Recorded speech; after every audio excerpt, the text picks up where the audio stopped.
Welcome to my mother YouTube channel. হচ্ছে বিষয় হচ্ছে বেদান্ত সার পর্ব 2। তো এর আগের ভিডিওতে আলোচনা করেছি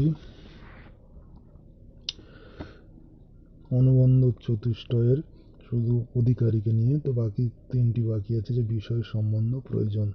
তো বিষয় হলো কি না, বিষয় হচ্ছে জীব ব্রহ্মৈকং শুদ্ধ চৈতন্যং প্রমেয়ং তত্ত্বৈব বেদানাং তাৎপর্যাৎ। তো এই লাইনটি তুলে এটি বলতে পারে, এটি জীব ব্রহ্মৈকং শুদ্ধ চৈতন্যং প্রমেয়ং তত্ত্বৈব বেদানাং তাৎপর্যম। এই কিসের লক্ষণ? বিষয় সম্বন্ধ প্রয়োজন না অধিকারী। তো এটি তখন বলতে হবে যে এটি বিষয়ের লক্ষণ। তো বিষয়ের লক্ষণ হচ্ছে এটাই। সম্বন্ধের লক্ষণ কি? সম্বন্ধের লক্ষণ হচ্ছে বৌদ্ধবোধক ভাব সম্বন্ধ। বৌদ্ধ বোধক ভাব হচ্ছে সম্বন্ধ। আর প্রয়োজন কি না, প্রয়োজন হচ্ছে তত্ত্বৈক প্রমেয়ং গোতা জ্ঞান নিবৃত্তি স্বস্বরূপানন্দ অব্যাপ্তিশ্চ। তো এটি হচ্ছে প্রয়োজন। প্রয়োজনের লক্ষণ তাহলে কি না, তত্ত্বৈক প্রমেয়ং গোতা জ্ঞান নিবৃত্তি স্বস্বরূপানন্দ অব্যাপ্তিশ্চ। এর উদাহরণ হিসেবে বলা হয়েছে তরতি শোকম আত্মবিদ ও ব্রহ্মবিদ ব্রহ্মৈব ভবতি। তো এছাড়া আমরা পাই কি অজ্ঞান। অজ্ঞান কি? আধ্যারোপটাই হচ্ছে অজ্ঞান। এই অজ্ঞান আবার দুই প্রকার, ব্যষ্টি এবং সমষ্টি। এই দুই প্রকার অজ্ঞান আমরা পাই। তো ব্যষ্টির উদাহরণ হিসেবে বলা, ব্যষ্টি বলতে কি, যে বৃক্ষ, জল, এই সমস্ত হচ্ছে ব্যষ্টি। যখন সমষ্টি বলবো, যে বৃক্ষ যখন সমষ্টি হচ্ছে যে অনেকগুলো বৃক্ষ একসাথে হলে যেমন হয় যে বন, বন উৎপন্ন হয়, সেই বনটাই হচ্ছে সমষ্টি। আর অনেক জল একসাথে কোথাও থাকলে যে আমরা তাকে জলাশয় বলি, তো সেই জলাশয়টা হচ্ছে সমষ্টি। তো তাহলে ব্যষ্টি হচ্ছে জল বা বৃক্ষ, আর যখন সমষ্টি হয়ে যাচ্ছে তখন হচ্ছে বৃক্ষর ক্ষেত্রে হচ্ছে বন, আর জলের ক্ষেত্রে হচ্ছে জলাশয়। তো এইভাবে আমরা ব্যষ্টি ও সমষ্টি কাকে বলে জানতে পারলাম। তো ব্যষ্টি উপহিত চৈতন্য স্বরূপ হচ্ছে, ব্যষ্টি উপহিত চৈতন্য স্বরূপ এমন কোশ্চেন আসতে পারে যে ব্যষ্টি উপহিত চৈতন্য স্বরূপম কিম। ব্যষ্টি উপহিত চৈতন্য স্বরূপ হচ্ছে প্রাজ্ঞ। আর সমষ্টি উপহিত চৈতন্য স্বরূপ হচ্ছে ঈশ্বর। তো ব্যষ্টি উপহিত চৈতন্য স্বরূপ হচ্ছে প্রাজ্ঞ, অ্যাকচুয়ালি পুরুষ। আর সমষ্টি উপহিত চৈতন্য স্বরূপ হচ্ছে ঈশ্বর। এখানে আমরা অজ্ঞানের দুটি শক্তি পাই। অজ্ঞানের শক্তি কত প্রকার? অজ্ঞানের শক্তি হচ্ছে দুই প্রকার। একটি হচ্ছে আবরণ শক্তি, আর একটি হচ্ছে বিক্ষেপ শক্তি। একটি হচ্ছে আবরণ শক্তি, আর একটি হচ্ছে বিক্ষেপ বা বিক্ষেপ শক্তি। এছাড়া এখানে লিঙ্গ শরীর পাই বা সূক্ষ্ম শরীর। লিঙ্গ শরীরের আর এক নাম হচ্ছে সূক্ষ্ম শরীর। লিঙ্গ শরীরের আরেক নাম সূক্ষ্ম শরীর। এই সূক্ষ্ম শরীর বা লিঙ্গ শরীরের 17টি অবয়ব আছে। এই লিঙ্গ শরীরের বা সূক্ষ্ম শরীরের 17টি অবয়ব আছে।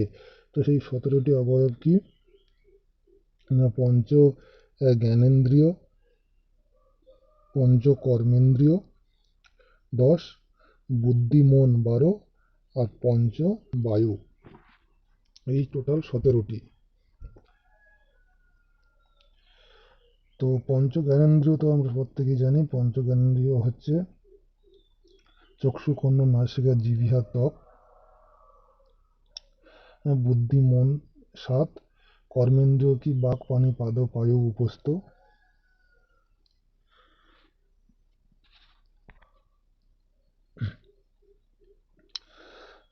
পঞ্চ কর্মেন্দ্রিয় তো বললাম। তবে পঞ্চ বায়ু কি না, পঞ্চ বায়ু হচ্ছে প্রাণ, অপান, ব্যান, উদান, সমান। প্রাণ, অপান, ব্যান, উদান, সমান। এই টোটাল হচ্ছে 17টি অবয়ব লিঙ্গ শরীর বা সূক্ষ্ম শরীরের। তো এছাড়া আমরা এখানে পাচ্ছি স্থূল শরীর। তো স্থূল শরীরকে আমরা চারটে ভাগ পাই। স্থূল শরীরের 4টি ভাগ পাই। তো এই যে স্থূল শরীর যে আমরা 4 প্রকার পাই, তো স্থূল শরীর হচ্ছে জরায়ুজ, অন্ডজ, উদ্ভিজ আর সেদজ। তাহলে 4 প্রকার কি কি? জরায়ুজ, অন্ডজ, উদ্ভিজ, সেদজ। তো এই জরায়ুজ হচ্ছে আমাদের মনুষ্যগণকে জরায়ুজ বলা হচ্ছে।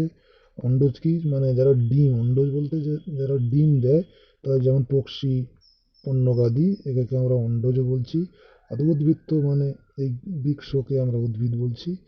আর সেদজ কি না, সেদজ বলছি উকা মশকাদিন, উক বলতে জোঁক, মশা, এই সমস্ত যে সমস্ত ইয়ে আছে, পতঙ্গ আছে, সেই পতঙ্গকে আমরা সেদজ বলছি। তো এছাড়া পাই এখানে অপবাদ। অপবাদটা কি না, অপবাদ হচ্ছে রজ্জুর বিপর্যয়স্য সর্পস্য রজ্জুমাত্রত্ববোধ। অর্থাৎ রজ্জু বা দড়ি দেখে আমরা যে সাপ মনে করছি বা সাপের মতো বোধ করছি, দড়িতে সাপের রূপ দেখতে পাচ্ছি, মানে রজ্জুতে সাপের, রজ্জু বিপর্যয়স্য সর্পস্য রজ্জুমাত্রত্বাৎ। অর্থাৎ কোনো দড়ি দেখে বা কোনো রজ্জু দেখে যে সাপের রূপ আরোপ হচ্ছে, তো এই যে আরোপটাই হচ্ছে অপবাদ। এখানে মহাবাক্য পাওয়া যায় যে তত্ত্বমসি, এই তত্ত্বমসির মধ্যে 3টি খণ্ড আছে। তো এমন কোশ্চেন হতে পারে মহাবাক্য কোনটি, তত্ত্বমসি হচ্ছে মহাবাক্য। এখানে 3টি খণ্ড আছে, এই মহাবাক্যের মধ্যে 3টি খণ্ড আছে, তত্ত্বম অসি, এই 3টি খণ্ড আছে। এছাড়া এখানে যদ লক্ষণা, অযদ লক্ষণা, যদ অযদ লক্ষণা, এই সমস্ত নাম এখানে পাই। তো এর উদাহরণ এখানে দেওয়া যেতে পারে। যদ লক্ষণার উদাহরণ হচ্ছে গঙ্গায়াং ঘোষ। তো এমন কোশ্চেন আসতে পারে গঙ্গায়াং ঘোষ ওটা কিসের উদাহরণ, যদ লক্ষণা, অযদ লক্ষণা, না যদ অযদ লক্ষণা? তো যদ, এটা হচ্ছে যদ লক্ষণার উদাহরণ। তো গঙ্গায়াং ঘোষ এমন কথা থাকলে সঙ্গে সঙ্গে এটা যদ লক্ষণার উদাহরণ হয়ে যাচ্ছে। অযদ লক্ষণার উদাহরণ কি না, অযদ লক্ষণা হচ্ছে শোনো ধাবতী, শোনো ধাবতী হচ্ছে অযদ লক্ষণার উদাহরণ। যহদ অযদ লক্ষণার উদাহরণ কি না, তস্মাৎ তথা স্বয়ং দেবদত্ত, তস্মাৎ তথা স্বয়ং দেবদত্ত, এটা হচ্ছে যদ অযহদ লক্ষণার উদাহরণ। এখানে এখানে অনুভব বাক্য পাই, যেখানে অনুভব বাক্য কি না, অহং ব্রহ্মাস্মি, এটা হচ্ছে অনুভব বাক্য। অহং ব্রহ্মাস্মি, এটি হলো অনুভব বাক্য। এখানে বিঘ্ন চতুষ্টয় পাই, মানে বিঘ্ন পাই। বিঘ্ন হচ্ছে 4 প্রকার, তো বিঘ্ন কত প্রকার, এখানে হচ্ছে বিঘ্ন 4 প্রকার, এই জন্য বলা হচ্ছে বিঘ্ন চতুষ্টয়। এই 4 প্রকার বিঘ্ন কি, 4 প্রকার বিঘ্ন হচ্ছে লয়, বিক্ষেপ, কোষায় আর রসার স্বাদ। লয়, বিক্ষেপ, কোষায়, রসার স্বাদ। তো এখানে আমরা সৃষ্টিক্রমও পাই। তো সৃষ্টিক্রমটা কি না, তমোপ্রধান বিক্ষেপ, বিক্ষেপ অজ্ঞান উপহিত চৈতন্য থেকে আকাশের উৎপত্তি। তমোপ্রধান বিক্ষেপ শক্তিমত অজ্ঞান উপহিত চৈতন্য, অর্থাৎ অজ্ঞান উপহিত চৈতন্য থেকে আকাশের উৎপত্তি।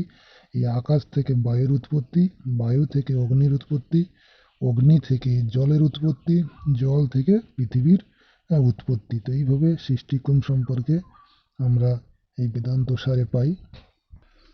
আমরা বেদান্ত সারে পঞ্চকোষের নাম পাই। তো পঞ্চকোষ হলো মনোময় কোষ, বিজ্ঞানময় কোষ, আনন্দময় কোষ, প্রাণময় কোষ এবং অন্নময় কোষ। তো 5টা কোষ কি না, মনোময় কোষ, বিজ্ঞানময় কোষ, আনন্দময় কোষ, প্রাণময় কোষ এবং অন্নময় কোষ। এই অন্নময় কোষ হচ্ছে স্থূল শরীর থেকে অন্নময় কোষের উৎপত্তি। আনন্দময় কোষ হচ্ছে কারণ শরীর থেকে উৎপত্তি। আর বাকি 3টে কোষ অর্থাৎ মনোময় কোষ, বিজ্ঞানময় কোষ ও প্রাণময় কোষ, এই 3টি কোষ হচ্ছে সূক্ষ্ম বা লিঙ্গ শরীর থেকে উৎপত্তি। তো প্রথমে বিজ্ঞানময় কোষটা কি না, পঞ্চ জ্ঞানেন্দ্রিয় সাথে বুদ্ধি যুক্ত হয়ে বিজ্ঞানময় কোষের উৎপত্তি হয়েছে। পঞ্চ জ্ঞানেন্দ্রিয়ের সাথে বুদ্ধি যুক্ত হয়ে বিজ্ঞানময় কোষের উৎপত্তি হয়েছে। আর পঞ্চ জ্ঞানেন্দ্রিয়ের সাথে মন যুক্ত হয়ে মনোময় কোষ উৎপন্ন হয়েছে। আর পঞ্চ কর্মেন্দ্রিয়ের সাথে পঞ্চ বায়ুর যুক্ত হয়ে প্রাণময় কোষের উৎপন্ন হয়েছে। আমরা যে পঞ্চবায়ুর নাম উল্লেখ পাই, প্রাণ, অপান, ব্যান, উদান, সমান, এই বায়ু ছাড়াও আরও 5 প্রকার বায়ুর নাম আমরা এই বেদান্ত সারে পেয়ে থাকি। যেমন নাগ, কৃকল, কুর্ম, ধনঞ্জয়, দেবদত্ত।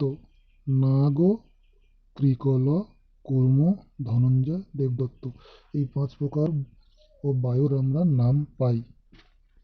আমরা যে 5 প্রকার ইয়ে পাই, মানে তোমার পঞ্চভূত পাই, যেমন পৃথিবী, আকাশ, বায়ু, তেজ, জল, তেজ বা অগ্নি এবং জল, এই 5 প্রকার যে পঞ্চভূত পাই। তো এই পঞ্চভূতের আবার পঞ্চীকরণের মধ্যে আমরা দেখতে পাই, পঞ্চীকরণের মধ্যে আমরা এদের নাম, এদের উপস্থিতি দেখতে পাই। তো এদের উপস্থিতির সময় এই প্রত্যেকের আলাদা আলাদা পার্সেন্টেজ পাওয়া যায়, আনুমানিক পার্সেন্টেজ পাওয়া যায়।